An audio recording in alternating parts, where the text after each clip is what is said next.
Olá pessoal, eu sou Nicolas Vital e esse é o podcast Eu Como, sempre falando de alimentação com ciência e levando informação de qualidade para os nossos ouvintes, no Spotify, no Anchor e no Apple Podcasts, e também em vídeo no nosso canal do YouTube. Já segue a gente? Se ainda não segue, não se esqueça de se inscrever nos nossos canais. Muito bem, seguimos firmes por aqui em janeiro com episódios inéditos para que você se mantenha informado mesmo nas férias. E dando continuidade ao nosso especial sobre o futuro da alimentação, com as startups que estão revolucionando a forma como produzimos e distribuímos a nossa comida, hoje nós vamos falar sobre rastreabilidade, um tema importantíssimo aí, cada vez mais demandado pelos consumidores e que vem ganhando escala nos últimos tempos.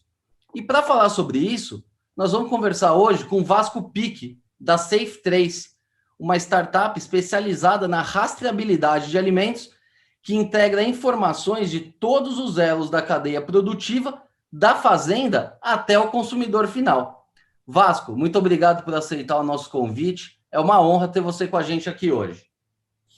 Eu que agradeço, Nicolas. É uma honra poder compartilhar um pouco de informação sobre esse tema que está na vida de todo mundo, está no cotidiano de todo mundo, e o nosso papel é justamente fazer esse link entre o campo e o consumidor para que ele tenha toda a informação disponível sobre o alimento que ele está consumindo. Muito legal. Vasco, então começando a nossa conversa aqui do início, você já deu a dica aí, né? Isso é a rastreabilidade está cada dia mais na vida das pessoas. As pessoas querem saber de onde vem a comida, se a comida foi produzida em um local legal, se teve algum tipo de problema durante a produção, quando foi produzida essa comida. Como é que surgiu a ideia de se montar uma startup para cuidar justamente da rastreabilidade? E por que demorou tanto para a gente começar a implementar isso?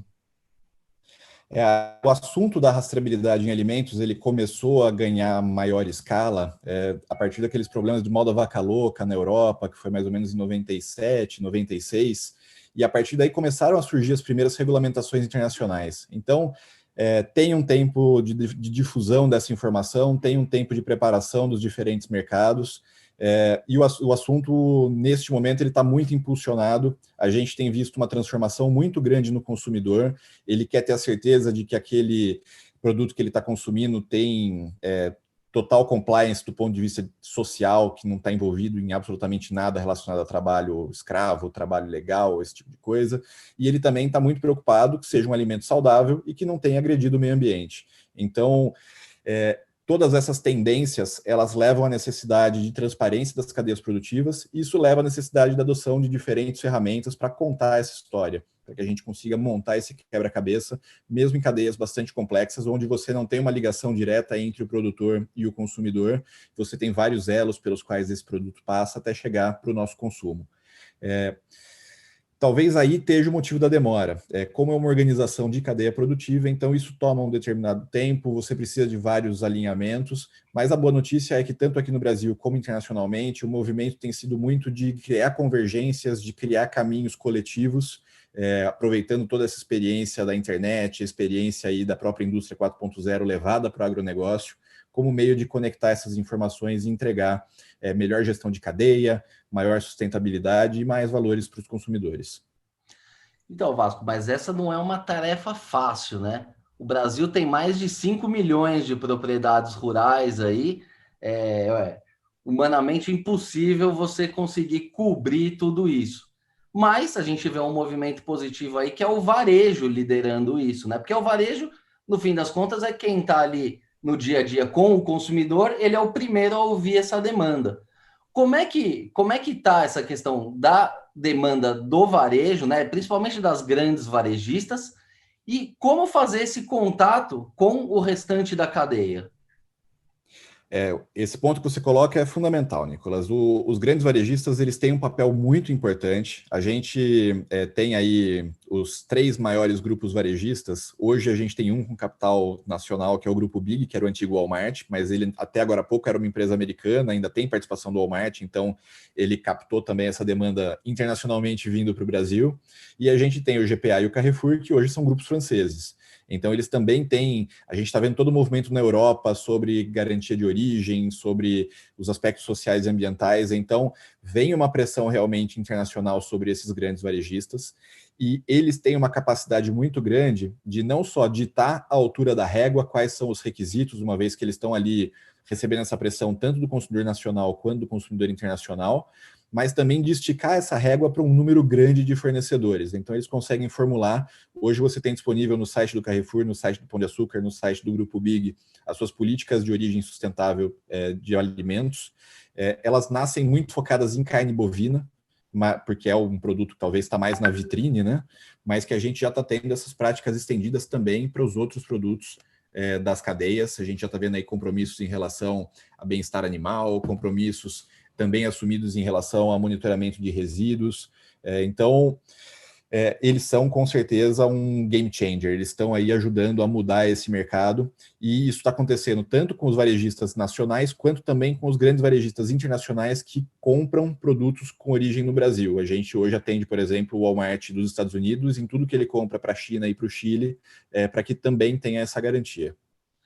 E Vasco, isso, num primeiro momento, pode parecer um preciosismo, né, por parte dessas redes, mas a gente tem que levar em consideração também que essa rastreabilidade acaba sendo benéfica para o consumidor também, né? Porque uma vez que o varejista está atento ao seu fornecedor, isso estimula com que esse fornecedor, o produtor rural, ele tenha mais cuidado na produção. É possível notar uma melhoria na qualidade enfim, do material fornecido, né? Dos alimentos fornecidos, desde que a Sem dúvida. adoção dessa rastreabilidade é adotada pelas redes? Sem dúvida é possível já, Nicolas. A gente tem acompanhado ano a ano, por exemplo, os relatórios sobre resíduos em frutas, legumes e verduras nas grandes redes. E você tem uma queda acentuada dos níveis de utilização de produtos acima dos limites permitidos. Eu não vou nem falar aqui do uso de produtos não autorizados, porque aí tem algumas polêmicas. Você tem culturas que hoje não têm tantos produtos habilitados, e isso acaba gerando um problema. Isso ajuda a acompanhar essa melhoria, a gente vê que está acontecendo essa melhoria, e também ajuda a desmistificar um pouco até a questão especificamente dos defensivos agrícolas, né, que eles hoje são responsáveis efetivamente por a gente ter uma capacidade produtiva maior, de alimentos com maior qualidade, desde que sejam seguidas todas as recomendações de segurança. Então, a gente mostrar para o consumidor que tudo está sendo transparente, o que é utilizado está sendo utilizado da melhor forma possível, e isso tem melhorado a qualidade do produto. Agora, a rastreabilidade, além desse benefício de qualidade para o consumidor, ela também tem levado a um benefício para o próprio varejista, porque ele tem olhado muito mais atentamente para a sua cadeia produtiva, ele consegue mensurar o envolvimento e engajamento dos seus fornecedores, e hoje a gente traduz isso para o próprio comercial, que está ali na ponta do GPA, do grupo, seja qual for o grupo de varejo, recebendo não só a cotação de compra desse produto, mas também uma avaliação de qualidade do histórico desse fornecedor. E com isso ele passa a ir manejando, a excluir aqueles fornecedores que não têm tido uma performance boa, que não têm se engajado nos programas de melhoria contínua de qualidade, e passa a dar chance também para novos fornecedores, ele passa a fazer essa mudança aceleradamente acontecer. Isso já está sendo empregado ativamente na seleção dos fornecedores. E Vasco, e como é que funciona isso na prática? Os varejistas, eles testam os produtos recebidos por amostra, enfim, eles fazem esse papel também de garantir a qualidade? Sim, e isso é uma informação que passa muito longe, talvez, para a gente quando está consumindo ali na gôndola do supermercado, mas esse produto, esse fornecedor é um fornecedor que passou um processo grande de habilitação para poder vender para o varejista, ele recebeu auditoria, ele teve que, no caso de fruta, legume e verdura, apresentar laudos demonstrando laboratoriais que seu produto está dentro de todos os padrões. No caso de carne bovina, que também é outro setor que está bastante demandado, hoje os frigoríficos eles têm que abrir as informações de geomonitoramento de todas as propriedades, então o varejista sabe qual foi a propriedade em que o produto foi comprado, e tem uma empresa de terceira parte, que não é o frigorífico, atestando que aquela propriedade efetivamente está ok do ponto de vista de regularidade socioambiental. Ainda quando chega no CD esse produto, todo produto passa por um teste via amostragem, naturalmente, né, não é caixa a caixa, para validar que o produto chegou dentro de todos os padrões de qualidade, e só efetivamente entrar no CD para ser distribuído depois para as lojas. Então é um trabalho muito sério que está sendo feito já há bastante tempo pelo varejo e que passa para a gente, eu como consumidor tenho tido essa sensação, né, incremental ao longo dos anos, de que cada vez a gente está tendo produtos mais bem acabados no ponto de venda, com shelf life maior, um tempo de prateleira maior disponível. Então isso tudo é consequência desse trabalho de cadeia que está sendo feito nos bastidores, mas que leva para o consumidor um produto cada vez com mais atributos de qualidade e sustentabilidade. E Vasco, e como é que funciona na prática a Safe 3? Vocês são uma consultoria, vocês, enfim, fazem o elo com os fornecedores ou vocês atuam diretamente com os fornecedores? Explica um pouquinho melhor o funcionamento da ferramenta. Perfeito. Bom, a nossa ferramenta de trabalho, na verdade, é uma plataforma de informações. Então, essa plataforma, ela recebe dados desde a primeira avaliação do local daquela propriedade, dizendo que ela está ok do ponto de vista socioambiental, todas as análises que são feitas laboratoriais, análises de qualidade do produto, informações sobre as auditorias. A gente auxilia o produtor em como ele deve identificar o seu produto para atender os padrões de legislação. Como a gente atende uma diversidade muito grande de produtos, tanto para o mercado nacional quanto internacional, a gente também parte desde apoiar, dizer, olha, esse produto você pode identificar com uma etiqueta de papel com um código de barras no padrão GS1 128, para que ele traga toda a informação necessária, ou no caso de uma exportação de sacas de café, que a gente também tem envolvimento, que eu vou ter um sensor ali de temperatura e umidade acompanhando esse produto daqui até o Japão, para garantir que a qualidade de lá que vai chegar é a mesma que saiu daqui. Então, a gente auxilia também todo esse processo de como identificar o produto e monitorar. E a partir da entrada de dados por diferentes ferramentas, não precisa ser só a ferramenta da SafeTrace, porque, obviamente, a gente não tem a melhor ferramenta para coletar dados sobre a produção de alface e de boi. A gente coleta dados de diferentes fontes de informação, reúne todo esse histórico na ferramenta de rastreabilidade. Então, a rastreabilidade, no fundo, é criar uma cadeia, uma sequência de registros que vão desde ali do princípio do alimento, desde o nascimento do animal ou desde o plantio daquela determinada cultura, colecionar todos esses registros até que a gente tenha o ponto final, que é o ponto de venda com o consumidor.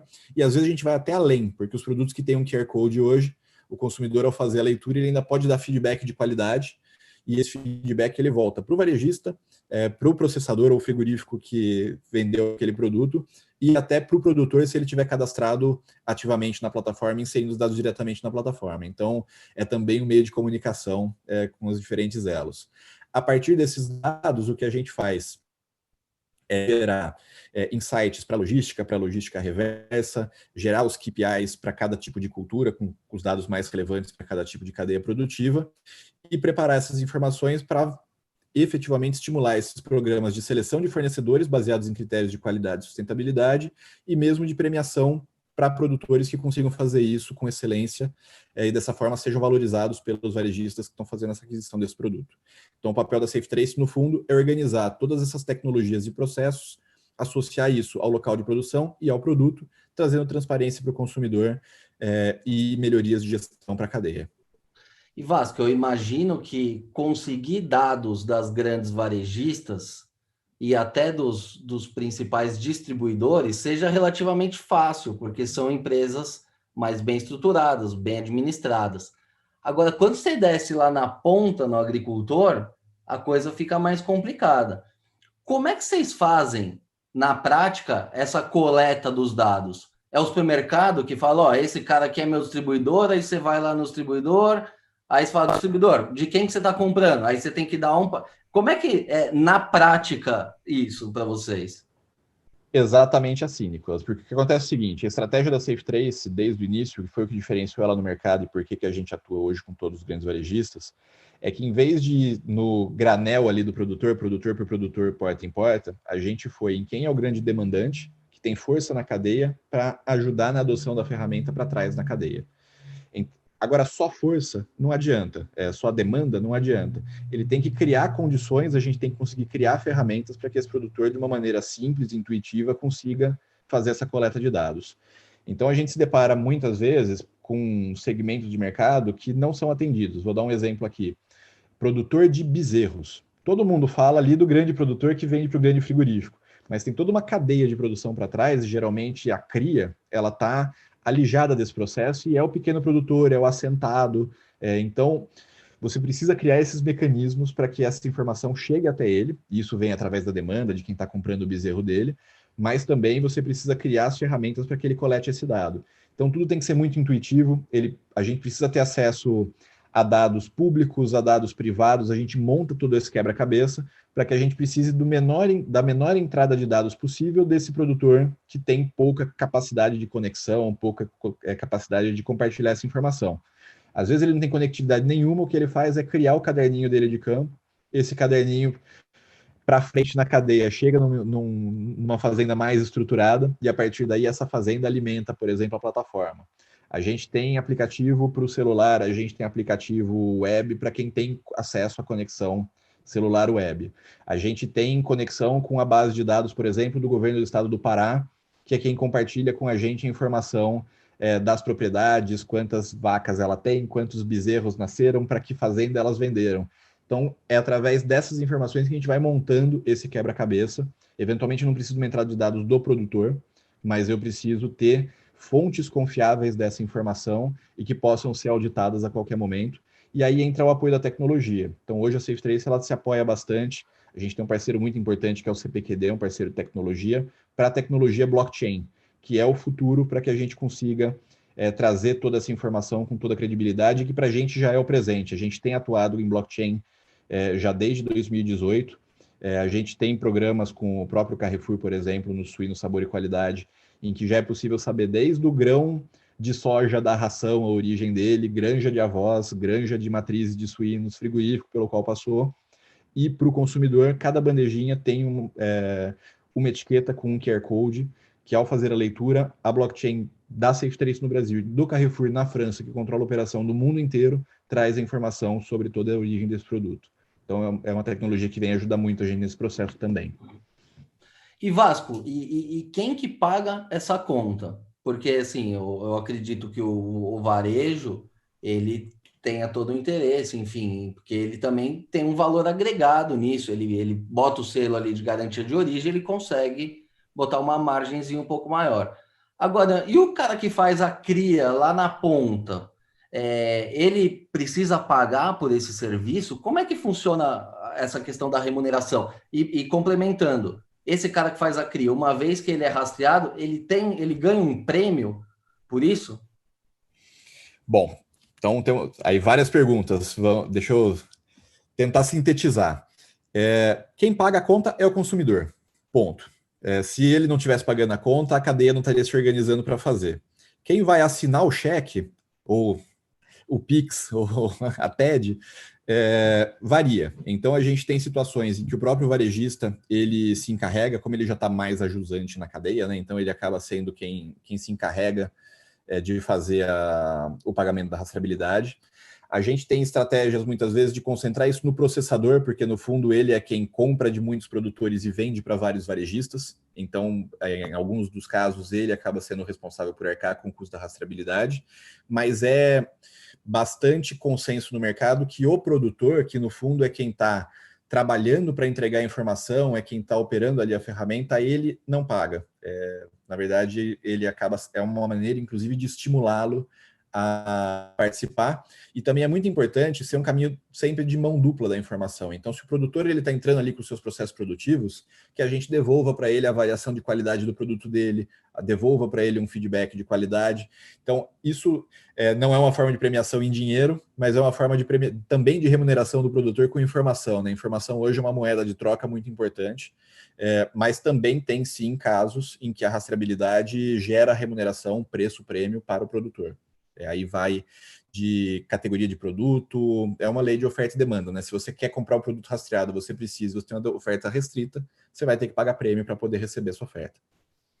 E essa rastreabilidade, ela acaba funcionando também como um divisor de águas aí, né? Porque o bom produtor, ele vai ter todo o interesse em ser rastreado, em receber esse feedback. Agora, o cara que faz mais ou menos, ele não é muito interessado nisso, né? Principalmente em ser fiscalizado, coisa que até pouco tempo atrás ele não era. Então, acho que isso tem contribuído mesmo para a melhoria, né? e realmente para o varejista saber com quem que ele pode contar ou não, né? Vocês têm tido problema, assim, claro que não vocês, mas dá para se identificar esse problema assim de produtores que não seguem muito bem a risca e que estão descontentes com esse novo momento? Não só produtores, fornecedores em geral, às vezes eles já estão mais acima na cadeia, mas eles não estão neste momento ainda de conseguir organizar sua cadeia de fornecimento e muitas vezes eles acabam sendo bloqueados pelos varejistas nesse sentido. O que gera um outro problema. Não adianta só bloquear. Então, uma vez que você faz o bloqueio, você tem, seja em qualquer ponto da cadeia, você tem que criar mecanismos e ferramentas para a reinserção dessas empresas. Então, senão você acaba estimulando um mercado paralelo de produtos de baixa qualidade e você gera uma concorrência desleal porque outros grupos varejistas ou outros frigoríficos ou outros processadores que não estejam preocupados com isso vão acabar absorvendo esse produto que não vai estragar lá no campo ou morrer de velho no campo. Então, é muito importante ter esse equilíbrio também. Você tem que, ao mesmo tempo, criar as barreiras para que esses maus produtores ou aqueles que não estão ainda tão engajados com o consumidor, com essas preocupações da rastreabilidade, eles melhorem ao longo do tempo e não sejam apenas simplesmente excluídos. Porque quando você exclui, você também perde capacidade de trabalhar na melhoria e no apoio desse produtor. É muito importante ter esse equilíbrio. E Vasco, você citou aí algumas vezes a questão do QR Code, né? E é uma coisa nova que a gente tem visto aí no supermercado. Você chegar lá, tem uma maçã que tem um QR Code. Como é que funciona isso? Quando você clica ali no QR Code, você consegue identificar o quê? Desde da origem, você consegue saber onde essa maçã foi produzida, por exemplo? Vai variar entre as diferentes ferramentas que fazem esse trabalho. Hoje a gente tem algumas ferramentas no mercado. Mas o objetivo é sempre esse, é que a gente consiga transmitir através do QR Code. O QR Code ele é um meio, né? Porque assim como a gente está tendo na televisão hoje, durante um programa, o QR Code ali como auxiliar para engajar o público, é a mesma coisa com o consumidor. Ele é um meio de comunicação daquela maçã, daquela. A gente foi o primeiro maluco a fazer no Brasil, e eu não sei se em outros lugares também não, de colocar um QR Code em um limão. Cada limãozinho vir com, em vez de colocar aquela etiquetinha com o código do produto só, colocava o código do produto e o QR Code ali. E deu uma resposta fantástica, porque gera curiosidade, inclusive, do consumidor, né? E gera também uma sensação de, olha, este limão aqui foi extremamente trabalhado a ponto dele ter a garantia limão a limão de qual é a origem que está aqui vinculada ao produto. Então, o objetivo é sempre esse, é passar credibilidade para o consumidor e para os diferentes públicos. Então, quando eu estou trabalhando no mercado de café, para sair um pouco do eixo aqui, o consumidor de café está preocupado. Qual foi a altitude em que foi produzido esse café? Qual é a qualidade desse café? É a mesma coisa quando a gente está trabalhando com vinhos. Quando eu estou trabalhando com frutas, legumes e verduras, tem uma questão da origem, mas tem muita questão também de saber se ele é orgânico ou não. Uma vez não orgânico, se ele está totalmente controlado ali com relação aos laudos todos de qualidade, de laboratoriais, etc. Então, é esse tipo de informação que a gente busca comunicar, muito mais do que dizer, esse limão veio dali. Veio dali, mas e daí? Então, veio dali e este produtor, ele é engajado, ele está fazendo esse processo, e ele se localiza ali pertinho de você ou não. Mas é uma informação bastante curiosa, assim, também de entender um pouco que não nasceu ali no supermercado e ele teve todo um processo produtivo com várias etapas, com vários cuidados, vários controles para que ele chegue ali para o consumidor e ainda assim tenha um preço super competitivo, que ele esteja ali no mercado nas melhores condições possíveis. Então, as informações contidas ali dentro do QR Code, elas variam de produto a produto. É o que é mais relevante para cada produto. Exatamente, a gente busca fazer painéis, inclusive com os consumidores, para que eles digam para a gente o que você gostaria de saber sobre a carne bovina, sobre a sua fruta, legume e verdura, porque o consumidor é o senhor da situação, é ele que está pagando a conta em última análise, é a ele que a gente tem que atender.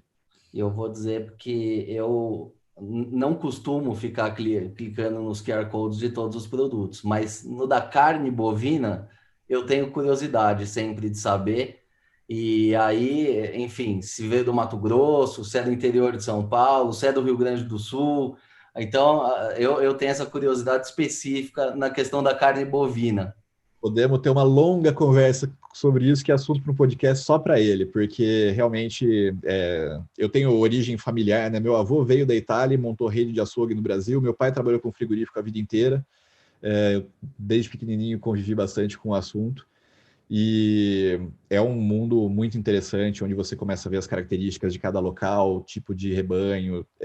Simples fato, por exemplo, no Mato Grosso do Sul, você não tem o hábito de você tem o hábito de castrar os animais, que deixou de ser algo feito em todo o Brasil.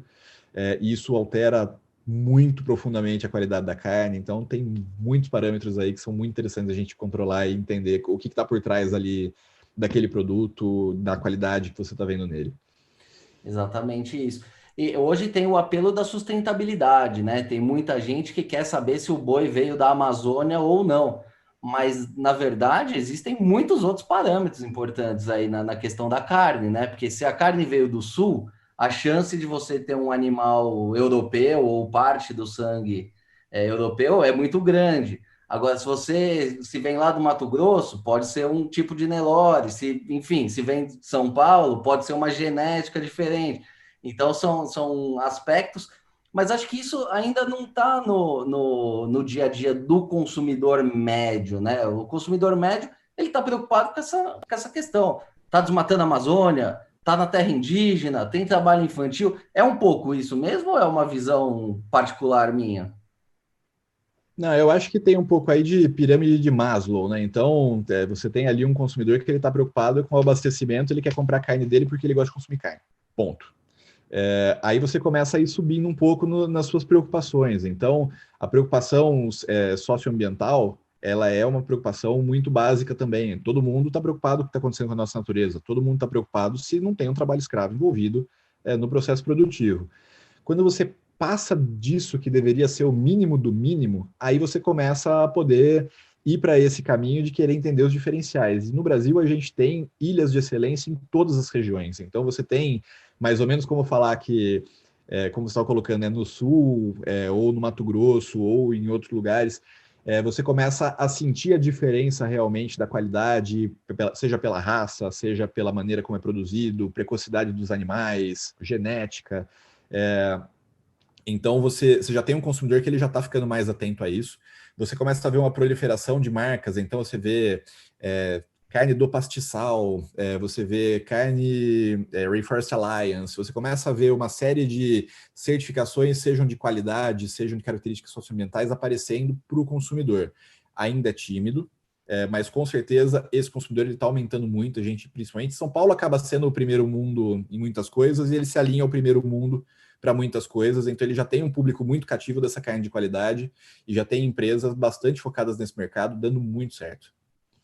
E Vasco, vocês conseguem mapear quem é que clica ali no QR Code para saber de onde vem essa comida? A quem interessa hoje a rastreabilidade? A gente consegue é bem interessante que isso vai mudando ao longo do tempo. A SafeTrace ela já faz isso com grandes varejistas desde 2009. Então a gente acompanhou desde o tempo que a gente tinha um totem na loja, porque ninguém tinha smartphone, até o começo do uso do QR Code como meio de propagação dessa informação e que ninguém tinha smartphone ainda. Então era um negócio muito restrito. No começo, a gente tinha um público masculino de 30 a 35 anos, mais no segmento A, que era o consumidor que ia lá e buscava essa informação. Foi muito interessante ver isso baixando de idade primeiro. Então, hoje a gente tem um público forte aí fazendo as consultas entre os 15 até os 45 anos, mas essa primeira parte da curva aí, o público de 15 a 25 anos, está se mostrando muito engajado, está muito preocupado em ter mais informação sobre o produto, principalmente carne bovina, produtos mais relacionados ao desmatamento. Aí você tem um vale e você tem um público hoje de 65 mais aí, que ele vai de 65 até 75, às vezes até 80, também que a curva sobe. É o pessoal que talvez esteja agora se conectando mais a essa tecnologia também, esteja tendo mais acesso e que tenha curiosidade, talvez tenha um pouco mais também de tempo disponível, se já foram aposentados, que hoje está cada vez mais difícil, mas de conseguir ter essa informação e de querer consumir essa informação. Principalmente nas linhas de mais valor agregado. A gente vê que as linhas de mais valor agregado elas têm uma consulta muito maior. E é interessante também ver o parâmetro de recorrência da consulta, que eu acho que ele também traz uma informação importante para a gente. Nos produtos de marcas próprias, você tem um índice de novas consultas maior e de pouca recorrência, porque justamente aquele consumidor ele pega confiança na marca. Então ele não precisa entrar toda hora para saber qual que é a origem, qual que é... Ele passa a confiar na marca, e essa marca, a gente tem uma resposta de venda sempre muito interessante. Você vê que a marca realmente acaba se destacando no mercado, e é por isso que a gente entende que a rastreabilidade é algo que veio para ficar, que os varejistas já entenderam essa mensagem do consumidor e estão cada vez mais preocupados em disponibilizar essa informação. E vocês têm feedback dos consumidores também? Às vezes o cara pode ter consultado, aí ele confia, compra o produto e depois ele volta e fala: pô, esse produto é uma porcaria e tal, merece atenção. Existe isso também? Existe. Geralmente, a gente tem dois tipos de feedbacks muito claros. Você tem o consumidor que, efetivamente, ele ficou tão bem impressionado e ficou tão feliz com o produto que ele faz questão de entrar e dar o feedback com as 5 estrelinhas. A gente pergunta características para cada produto. Então, por exemplo, carne bovina, embalagem, cor, maciez. Ele vai lá e entra com as notas de 0 a 5 estrelinhas ali para os 3 parâmetros. Agora, você tem também o caso do consumidor que, por algum motivo, ele teve uma má experiência. Às vezes comprou o produto já com algum problema de validade ou com algum problema de embalagem que acabou prejudicando a qualidade do produto. Então, esse consumidor também ele volta e ele acaba muitas vezes procurando a SafeTrace como meio de comunicação do que procurando o varejista, o saque do varejista. Ele entra em contato com a gente diretamente, aí a gente orienta ele e faz todo o processo junto com o varejista também, dando um apoio, porque a gente é um elo de confiança entre ele e o varejista. A gente se entende nesse papel também de ajudá-lo em toda a experiência que ele está tendo em consumir um produto que passou pelo nosso processo. E aí, no caso desse feedback negativo, qual é o procedimento padrão do varejista? Ele entra em contato com o fornecedor para entender o que aconteceu e tentar corrigir o erro? Você tem uma dispersão de casos aí importante. Então, pode ser desde um problema que aconteceu na manipulação do produto, esse produto transportado muitas vezes pode ter prejudicado o vácuo da embalagem e isso gerar um processo aí, desencadear todo um processo de perda de qualidade do produto.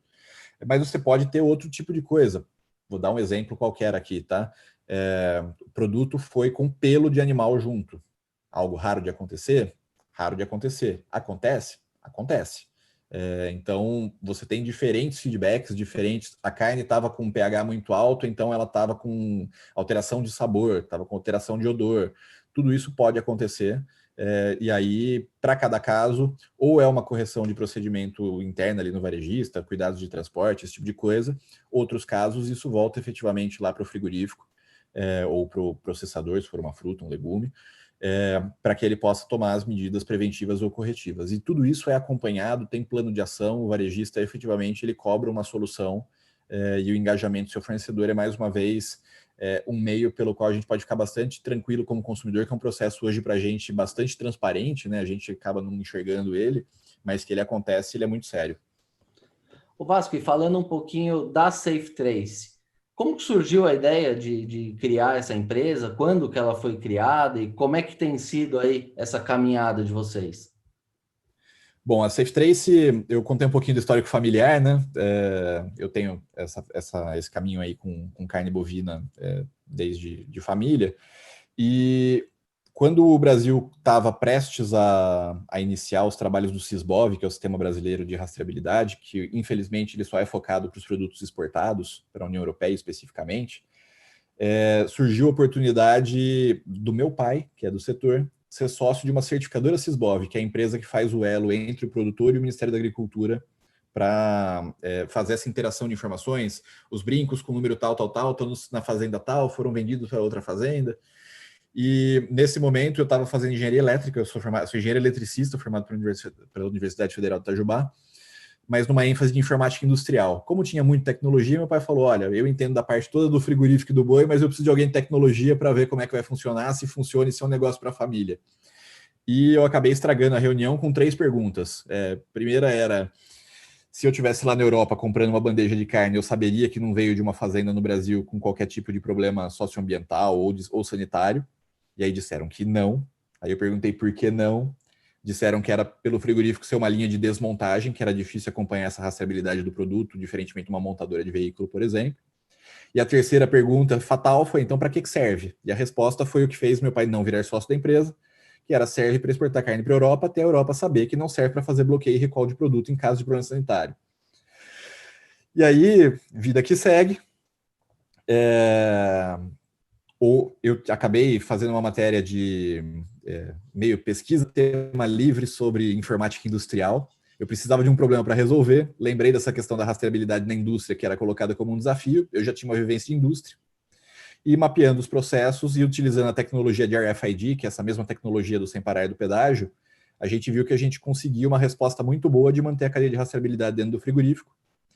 Patenteamos essa tecnologia e a partir daí começou toda a estruturação da empresa, ainda no modelo de negócio que era muito vender um software e um hardware para o frigorífico, mas que a gente acabou tendo um aporte de capital e principalmente antes disso um aporte de toda o viés de negócios de um grande fundo de investimentos. E a partir daí a gente então entrou nesse caminho de efetivamente ser uma plataforma de informação, como levar essa informação até o consumidor. Começamos em 2009 num grupo de supermercados em Belo Horizonte chamado Verde Mar, que era mais segmentado classe A e B, então já era um público que já estava mais ávido por essa informação. Tivemos a primeira experiência em grande varejo em 2010 com o Carrefour, e a partir daí começamos muito em linhas de nicho, porque se entendia ainda ser um controle difícil de ser feito, mas hoje, basicamente, é um controle padrão já, que ele é destacado em linhas de maior valor agregado, mas ele hoje está presente, pelo menos do ponto de vista de sustentabilidade, em qualquer linha de carne bovina que você comprar nos grandes varejistas. Esse cuidado hoje é tomado com relação à rastreabilidade dos parâmetros socioambientais. E hoje, quantos clientes vocês têm? E dá para medir assim, um volume de alimentos rastreados pela SafeTrace? Olha, são duas perguntas muito difíceis de responder, porque assim, quando a gente fala quem são os seus clientes, Carrefour, Pão de Açúcar, Grupo Big e os seus fornecedores. Então entra um número grande de fornecedores para trás na cadeia, chega na casa dos 1.000 fornecedores tranquilamente, que interagem com a gente, mas a gente hoje na nossa base de dados, de um dos varejistas, por exemplo, que é quem está fazendo há mais tempo acompanhamento de carne bovina, a gente tem mais de 130 mil propriedades rurais que interagiram com o sistema, que compartilharam dados, que a gente tem análise de monitoramento. Então, isso anda muito na cadeia, e isso nos leva a milhões de toneladas de produtos todos os anos sendo verificados na casa quase de centena de milhão de toneladas de quilos de produtos monitorados, né? Quase 100 mil toneladas, é muita coisa. E aí, como é que foi essa caminhada de vocês?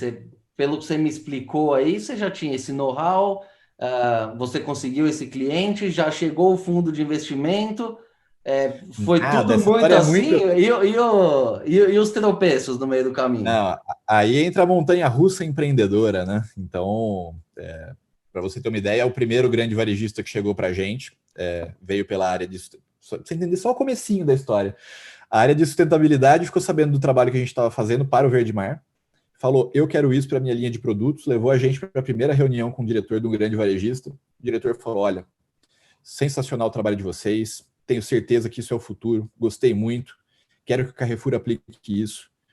Falei o nome do varejista, mas enquanto eu for diretor, isso não vai acontecer, porque eu respondo aqui por volume de produto que eu compro, por preço, e isso vai me restringir acesso aos meus fornecedores.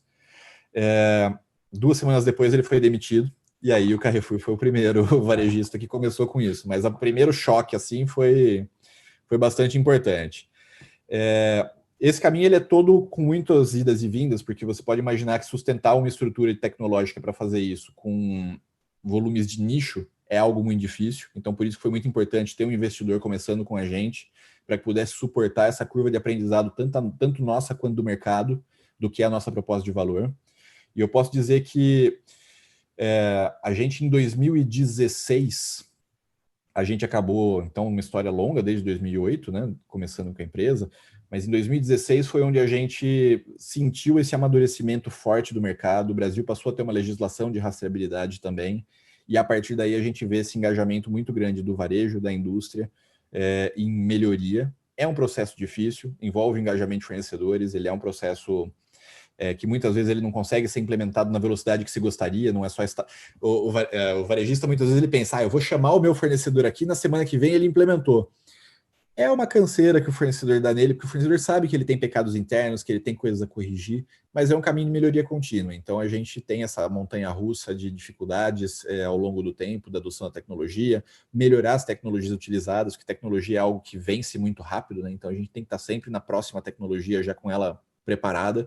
Hoje, a gente está trabalhando com blockchain, com inteligência artificial, com IoT, tudo que é sigla nova de coisas relacionadas à gestão de cadeia. A gente está ali na crista da onda, mostrando que o Brasil está em pé de igualdade de tecnologia com qualquer outro país do mundo, e isso está gerando, inclusive, a demanda por mercados internacionais pelo nosso produto, seja para integrar informações de sustentabilidade, seja para interagir com o software do trator que está fazendo o plantio de soja, para que a gente tenha informação de todas as operações e consiga levar essa transparência para programas de descarbonização, como é o próprio RenovaBio, que é talvez o próximo assunto importante na sustentabilidade, que é como é que a gente está tratando o carbono, como é que a gente está estimulando os produtores, inclusive, sinceramente, na preservação do meio ambiente. Então, é um aprendizado constante, é um caminho de vários momentos de dificuldades, de desafios tecnológicos, desafios econômicos, desafios de todos os tipos, mas que tem sido muito prazeroso fazer parte dessa jornada e ver que isso efetivamente está chegando para o consumidor valoriza, e que esse caminho é um caminho sem volta agora, que a gente só tem a crescer daqui para frente. E aí, como consequência disso, vocês têm um mercado gigantesco aí pela frente, né? Porque você já tem aí as 3 grandes redes no Brasil, mas eu imagino que tenham outros milhares de redes menores aí espalhadas pelo Brasil, e você citou também, fora do Brasil. E cada vez mais a demanda do consumidor, né? Porque esse pessoal não faz nada porque é bonzinho, faz porque existe um mercado, existe uma demanda. Então, E já interesses entrando nessa reta comerciais. aí, não tem volta mais, né? Como você mesmo disse. Interesses comerciais muito importantes. Então, a gente tem aí toda a negociação Brasil, não só Brasil, mas Mercosul, União Europeia, né, que está com toda a questão de sustentabilidade na Amazônia está sendo colocada em prova, e a solução é isso, é que a gente precisa efetivar as ferramentas de rastreabilidade, a gente precisa efetivar esses controles e dar transparência disso, tanto para o consumidor nacional, como também para o consumidor fora do Brasil, superar essa barreira não tarifária para que a gente faça a venda do nosso produto nos melhores mercados. Ontem mesmo eu participei de um seminário do Ministério da Agricultura falando sobre esse assunto. É algo que o Brasil está atento, o Brasil está tomando as medidas necessárias, às vezes devagar. A gente tem uma sinalização um pouco dúbia da parte ambiental por parte do governo federal, né? Então isso muitas vezes acaba atrapalhando um pouco, por um lado, mas por outro tem ajudado porque está fazendo com que as empresas entendam que se elas não tomarem a frente nesse problema, que é um problema privado também, fica muito difícil das coisas acontecerem. Então, cada um tem que tomar a sua parcela de responsabilidade, a gente como consumidor, as empresas dentro do seu papel e o governo dentro do seu papel, para que a gente consiga efetivamente ter cadeias mais responsáveis, a gente consiga ter maior produtividade, e manter o nosso agro mais competitivo. A gente hoje é símbolo de competitividade no agro e a gente tem que manter esse nosso papel de alimentar o mundo. Isso aí, Vasco, essa conversa aqui tá boa, renderia mais algumas horas aqui de conversa, mas nosso tempo, felizmente, está chegando ao fim. Queria te agradecer mais uma vez aí pela tua disponibilidade, pela aula aqui que você deu para a gente hoje, e estão aqui aberto para sempre que tiver novidade aí, para que a gente volte a conversar. Foi um prazer, Nicolas, agradeço o espaço, agradeço esse contato com o seu público e do nosso lado também, estamos sempre à disposição a qualquer momento e orientamos a buscar sempre os produtos que tenham selo de rastreabilidade, seja um consumidor consciente de tudo aquilo que você está comendo. É isso aí. É uma coisa que sempre me perguntam, né? O que é mais seguro? É o orgânico ou é o convencional? Aí eu respondo, é o que tem garantia de origem, porque seja orgânico ou convencional, se tiver o selo ali, tem qualidade, porque alguém está está sendo fiscalizando. responsabilizado, exatamente. É isso aí. Muito bem. Muito bem, pessoal. Então, essa edição do podcast Eu Como vai ficando por aqui. Se gostou da entrevista, não se esqueça de seguir os nossos canais no YouTube, no Spotify ou na sua plataforma de streaming favorita. Aproveite, siga também no Facebook e no Instagram. Lembrando que esse podcast tem o patrocínio da Crop Life Brasil e volta com a sua programação normal na próxima sexta-feira. Por hoje é isso e até a próxima.